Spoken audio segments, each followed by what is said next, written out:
Dios le bendiga mucho a cada uno de ustedes, queridos oyentes. Que la paz de Dios le acompañe de manera muy especial. Bienvenido a este nuevo video. La Biblia dice en uno de los proverbios de Salomón que cuando los justos gobiernan, el pueblo se alegra, más cuando es el perverso el que tiene el poder, el pueblo gime. Queridos y apreciados oyentes, acompáñenme a escuchar las palabras del presidente Nayib Bukele, palabras llenas de sabiduría y de un hombre que teme a Dios. Dios le ha bendecido con conocimiento y mucha sabiduría. Preste atención a este video, quédese hasta el final y deje su comentario debajo. Veamos. Sí, senador Abdala por San Luis. Gracias, presidente. Por cierto, me sumo a todos los saludos de bienvenida a nuestra querida Argentina. Es muy simple conocer tanto en las pandillas si los ciudadanos eran del Salvador o tenían de origen extranjero, ya sean sus jefes o los soldaditos. Las pandillas iniciaron en Estados Unidos, pero lo que sucedió fue así. En los 80s tuvimos una guerra civil muy sangrienta entre un grupo guerrillero y el gobierno, básicamente un reflejo del conflicto este-oeste que había en el mundo. Y esa guerra que pues, devastó El Salvador hizo que emigrara un gran sector de la población. Esa gente emigró y obviamente la mayoría de inmigrantes van sin nada y entonces se van a vivir a guetos, una especie de guetos en los Estados Unidos. Ahí en esos guetos, en ese tiempo, dominaban las mafias, las pandillas mexicanas. Ellos dominaban el territorio y pues las pandillas, los salvadoreños tenían que ir a solicitar a la mafia mexicana si podían también vender droga y pues hacer los mismos negocios, digamos, que hacía la mafia mexicana. Obviamente hubo pleitos naturales que hay entre distintos grupos sociales y los salvadoreños decidieron formar su propia pandilla. Luego ellos de formar su propia pandilla se pelearon entre ellos y se formaron dos pandillas salvadoreñas, que es la Barrio 18, que es porque ellos controlaban la calle 18, y la Mara Salvatrucha, que en Estados Unidos se conocía como MS-13, porque ellos controlaban la calle 13, ¿verdad? ¿Correcto? Controlaban la calle 13. Entonces de la 18 para allá vendes tú y de la 13 para allá vendo yo y los mexicanos en el otro lado. La pandilla empezó a crecer como una pandilla principalmente de salvadoreños, aunque se unieron de otros países, en Estados Unidos. En El Salvador no teníamos pandilleros, nosotros no sabíamos que era un pandillero. En los 90 el presidente Clinton inició un plan de deportación de delincuentes, los cuales tienen su derecho de deportarlos, por supuesto, de quien quiere tener delincuentes en su país, pero no le avisaron al gobierno salvadoreño, aquí le enviamos estos delincuentes para que ustedes los metan a prisión, sino que solo los subieron en aviones y los mandaron para El Salvador. Entonces en El Salvador empezaron a llegar estos muchachos que, digamos, se vestían digamos, un poco distinto, que se pudiera confundir con un rapero, pues no necesariamente tiene que ser un delincuente, era la moda en los 90s. Entonces pues llegaban a las comunidades con ropa extrovertida, hablando inglés, con zapatos caros, etcétera, y entonces pues los jóvenes los veían como dioses, ¿no? Y entonces se empezaron a formar las pandillas en El Salvador. Cuando en El Salvador se empezó a ver el fenómeno, yo era un niño pues, pero lo recuerdo bien, cuando se empezó a ver el fenómeno de las pandillas, se empezó a ver más como un fenómeno como interesante, como miren, se están formando pandillas como las de Estados Unidos, aquí en El Salvador. Tenían pleitos entre ellos, pero no terminaba en gran cosa. Sí, habían algunos asaltos y algo, pero se veía como algo pequeñito, pues como una pandilla juvenil ahí haciendo sus travesuras. En ese momento, justo a la par, será coincidencia o diseño, depende si queremos pensar en conspiración o simplemente las casualidades de la vida, empiezan a promoverse en Latinoamérica las leyes del menor infractor. Coincidentalmente, la mayoría de pandilleros eran menores y todos los reclutas, el 100% eran menores. Ellos reclutaban gente de 12 a 18 años. Entonces todos los reclutas eran impunes ante la ley, no se podían arrestar. Y entonces se hizo la ley de menor infractor justo cuando empezaron a crecer las pandillas. En 4 años las pandillas tenían controlado las comunidades populosas de El Salvador y empezaban ya a matar, a cobrar extorsión, a vender drogas, se empezaron a convertir en algo malo. el gobierno, recuerdo bien, ¿cuántos pandilleros habían cuando se lanzó el Plan Mano Dura de Paco Flores? Habían 3.000 pandilleros en El Salvador cuando el gobierno ya lo vio como un problema y el gobierno lanzó un plan que se llama Plan Mano Dura. Que era básicamente vamos a ir a golpear a los pandilleros, eran 3.000. Pues obviamente no funcionó, vino otro gobierno con otros planes que tampoco funcionaron. Ya para el 2011 habían 70.000 pandilleros y controlaban el 85% del territorio, a tal punto que el gobierno, patrocinado, auspiciado por la OEA, por la Organización de Estados Americanos, hicieron una tregua con las pandillas. Se sentaron en una mesa con los líderes pandilleros, en televisión, en vivo, todo esto está con el secretario general de la OEA en ese tiempo, Insulza, y firmaron documentos y les dieron legitimidad. Los pandilleros entregaron armas, eran las más viejas, ¿verdad? Entregaron unas armas y todo, se les dio legitimidad, se les dio beneficios, se les permitía hacer fiestas en las cárceles, se les llevaba prostitutas, drogas, se les dejaba salir a los líderes de las cárceles, regresar a la cárcel, pero podían salir. Y se hicieron unos acuerdos, se bajaron un poco los homicidios durante el tiempo de la tregua, pero a cambio de que controlaran todo. Empezaron a pedir más extorsión, la gente tenía que empezar a pagar más y las pandillas ahí efectivamente tomaron el control del país. Cuando la tregua termina, porque se volvió insostenible, las pandillas entonces desencadenaron lo que hizo que el país se volviera el país más peligroso del mundo. No lo era todavía, se volvió ahí, porque las pandillas no aceptaron que se les quitara el poder que se les había dado. Y pues desencadenaron esa guerra que terminó con nuestra contraofensiva hacia ellos. Entonces, para responder en corto, la mayoría son salvadoreños, hay hondureños, hay guatemaltecos, hay estadounidenses, pero la mayoría son salvadoreños. Son pandillas que nacieron en Estados Unidos, es una cultura, una subcultura muy común en los Estados Unidos, ellos lo tienen allá, de puertorriqueños, de venezolanos, tienen el Tren de Aragua, sí, ahí es muy famoso esto. Y aquí en El Salvador, pues, tenemos, nosotros en El Salvador, perdón, tenemos mayoritariamente son salvadoreños, sin embargo sus órdenes vienen muchas veces de Estados Unidos. Hay liderazgo, hay 3 liderazgos: el liderazgo de los Estados Unidos, el liderazgo de la cárcel y el liderazgo de la calle. Entonces, la mayoría son salvadoreños, pero es un fenómeno de una subcultura estadounidense que se ha expandido fuertemente en casi todo el mundo. Es decir, lo vemos en Ecuador, tenemos Latin Kings, es decir, es común. Y siempre, casi siempre, o bueno, siempre, terminan en narcotráfico. Probablemente porque los narcotraficantes los ven como soldados, como bueno, son bastantes, tienen estructura, tienen organización, tienen jerarquía, pues vamos a ocuparlos para que distribuyan el producto. Y entonces se vuelven narcotraficantes y terminan controlando. Las pandillas en El Salvador controlaban el 100% del narcomenudeo. Entonces ya se vuelven un brazo del narcotráfico y el narcotráfico les permite acceso a dinero, acceso a armas, acceso a información, acceso a inteligencia, la posibilidad de atacar al gobierno con golpes más fuertes de lo que ellos pudieran hacer por sí mismos.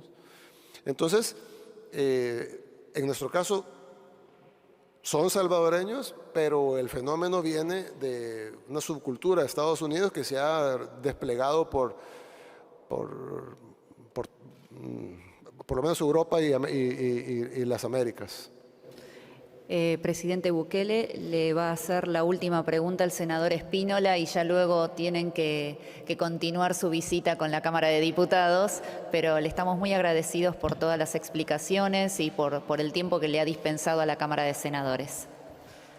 Gracias, bienvenido presidente de la Argentina. Voy a ser breve porque indudablemente el tiempo se le va acortando.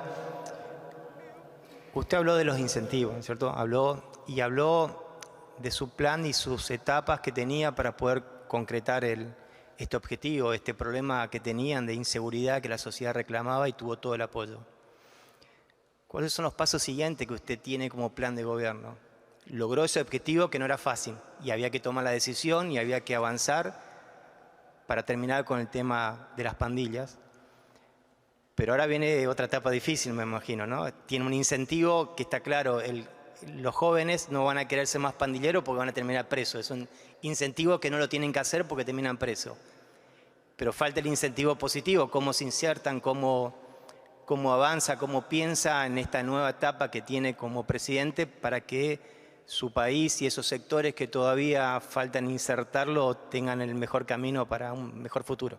Gracias. Gracias. Sí, lanzamos la última fase del plan, que es la fase de inclusión, y efectivamente estamos trabajando no solo con los jóvenes, principalmente los jóvenes porque son el caldo de cultivo más fácil para los delincuentes, pero no solo los jóvenes, incluso estamos trabajando con la tercera edad, con las comunidades. Hicimos una nueva institución de gobierno que vela precisamente por la inclusión de las comunidades más afectadas, otroramente por la delincuencia, para que no vuelva a pasar y que en 20 años no venga otro gobierno y tenga que hacer otra ofensiva contra las nuevas pandillas o como se llamen en ese entonces. Entonces sí estamos tratando de prevenirlo. Hemos invertido mucho en educación, en salud. Ahorita nuestro enfoque principal en este periodo presidencial será la economía. Ya tenemos frutos muy fuertes en turismo, que obviamente deviene directo de la misma seguridad, pero el turismo se ha incrementado en 168%, cifras de la ONU. La construcción está sobre recalentada, todavía hay desempleo en muchas áreas, pero en la construcción no. En la construcción incluso tenemos que importar trabajadores de Honduras y de Nicaragua porque ya no hay albañiles, soldadores, trabajadores de la construcción salvadoreños, ya todos los que existen están contratados. No tenemos suficientes trabajadores en la agricultura, ya no hay desempleo en la agricultura, no hay desempleo en construcción, no hay desempleo en turismo, hay desempleo en todo lo demás, pero ya ahí vamos. Por supuesto, para ver el cambio económico hay que, como yo digo, esto es como los intereses compuestos, es decir, al principio no se ve porque es 1, 2, 4, 8, 16, 32, 64, pero ya cuando va 5,000, 10,000, 20,000, 40,000, 80,000, más o menos se ve, y ya cuando va medio millón, 1 millón, 2 millones, 4 millones, ya se ve más, y ya cuando va 10 millones, 20 millones, 40, ahí es donde se empieza a ver realmente el cambio de la economía. Y la economía pues trae todo lo demás, o trae, digamos, recursos para poder hacer mejores escuelas, mejores hospitales, mejor infraestructura pública que a la vez es productiva, porque pues una cosa es sinergia con la otra. Una calle sirve para ir a la escuela, sirve para ir a la playa, pero también sirve para ir al trabajo, ¿no? Entonces, ir reconstruyendo nuestro país, quitando las burocracias innecesarias, reduciendo la grasa del Estado, pero potenciando la inversión pública, tratando de dejar de gastar menos e invertir más. Y tratar de que el país en sí, porque obviamente los proyectos directos a la juventud funcionan, los hacemos. De hecho, el mismo gobierno tiene proyectos de skate, de breakdance, de hip hop, de graffiti, de todo eso. Y tenemos un concierto en unos días. Es decir, nosotros le apostamos mucho a la juventud, pero va a ser insuficiente. No hay forma que el gobierno tenga presupuesto para cambiar a una generación de jóvenes. La única forma de realmente cambiar todo es que la economía mejore. Una vez la economía mejora, entonces está el incentivo positivo. Bueno, voy a trabajar para hacer dinero, hacer un patrimonio, tener yo esa casa con los vehículos, pero de manera legal. Entonces, pues no, de la noche a la mañana no va a pasar. Lo de la seguridad no fue de la noche a la mañana. Pero sí tenemos la confianza que vamos a lograr levantar la economía a la par, por supuesto, de no descuidar de que no solo sea la economía de unos pocos, sino que sea la economía de la mayoría, pues. Pero sí entendemos que tenemos que trabajar los incentivos inmediatos que podemos proveer y a la par lo principal, que es que la economía despegue para que el incentivo esté en toda la tabla, pues el incentivo esté en toda la cancha, que no haya un lugar donde el joven no pueda decir, por ejemplo, ahorita, si un joven es odontólogo, probablemente está desempleado, porque hay desempleo en odontología. Entonces, no es que se va a hacer delincuente, pues, pero necesitamos darle una oportunidad y poner los incentivos correctos. Entonces, sí estamos en el entendido que hemos quitado el incentivo negativo, pero nos falta construir el incentivo positivo. Lo estamos construyendo, no es que vamos a empezar, ya empezamos, pero nos falta todavía para salir y decir, ya construimos el incentivo positivo, nos falta mucho para eso. Dios le bendiga nuevamente, querida familia. Gracias por siempre sintonizarnos y siempre estar pendiente a nuestros videos, demostrando su apoyo, dándole like, compartiendo los videos, dejando su comentario debajo. Muchas gracias por siempre mostrar su apoyo. En el día de ayer subimos un video donde hablábamos acerca de la misma situación donde Nayib Bukele se encontraba en Argentina y dio su explicación en una cuanta preguntas que se le hicieron, y toqué un versículo, y el versículo era que cuando los justos gobiernan, el pueblo se alegra, y es una realidad. Podemos verlo eso con nuestros propios ojos. Por ejemplo, en El Salvador son muchos los que se alegran, tanto de El Salvador como de otras naciones, se alegran por lo que El Salvador está experimentando, por lo que está viviendo esta nación de El Salvador. Lamentablemente, por otro lado, podemos encontrar la nación de Venezuela, que es triste como Venezuela, lo mismo que dice el versículo bíblico, que cuando el perverso es el que tiene el poder, entonces el pueblo gime. El pueblo de Venezuela está pasando un momento muy difícil, causa de que el que tiene el dominio, el que tiene el poder, el que tiene el gobierno, el control del gobierno, es una persona que no tiene compasión. Es una persona que no le duele la demás persona, lamentablemente. Y a qué yo quiero invitarle en esta hora. Yo quiero invitarle a que oremos por las diferentes naciones de la tierra. Vamos a orar por El Salvador, que está pasando por un gobierno que le ha brindado seguridad, que le ha brindado paz. Vamos a orar por Venezuela, que está pasando por un momento difícil. Nuestro deber como iglesia es orar por todas las naciones de la tierra. ¿Qué dice la Biblia? Que si mi pueblo, en el cual mi nombre es invocado, se humilla, ora, busca mi rostro, Dios hablando dice: yo le voy a escuchar desde los cielos, perdonaré su pecado, sanaré su tierra, voy a derramar lluvia, voy a derramar bendiciones.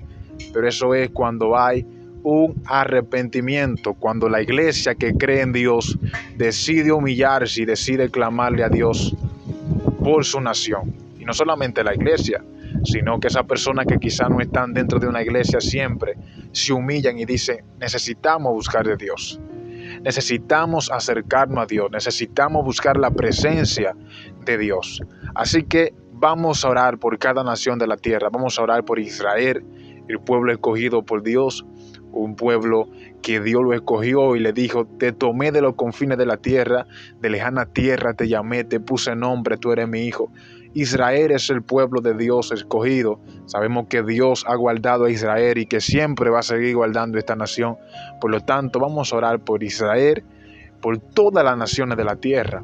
Vamos a ponerla en la mano de Dios, para que sea Dios el que le dé sabiduría a los gobernantes, a las autoridades, a los médicos, a los policías, que en las calles Dios pueda venir tratando. La delincuencia lamentablemente ha incrementado, ha crecido, y yo sé que Dios, si el pueblo, la iglesia ora, Dios va a escuchar a su pueblo y va a derramar bendición. Aunque sabemos por la palabra que los tiempos van de mal en peor, porque Cristo viene pronto por su iglesia, pero nuestro deber como iglesia es que mientras estemos en la tierra debemos orar por cada nación de la tierra. Así que le envío un fuerte abrazo y muchas gracias por su apoyo. Somos la voz que clama en el desierto. Somos la voz que sin miedo a la verdad corrige el pecado. Somos la voz que te acerca a Dios. Somos voz de alerta.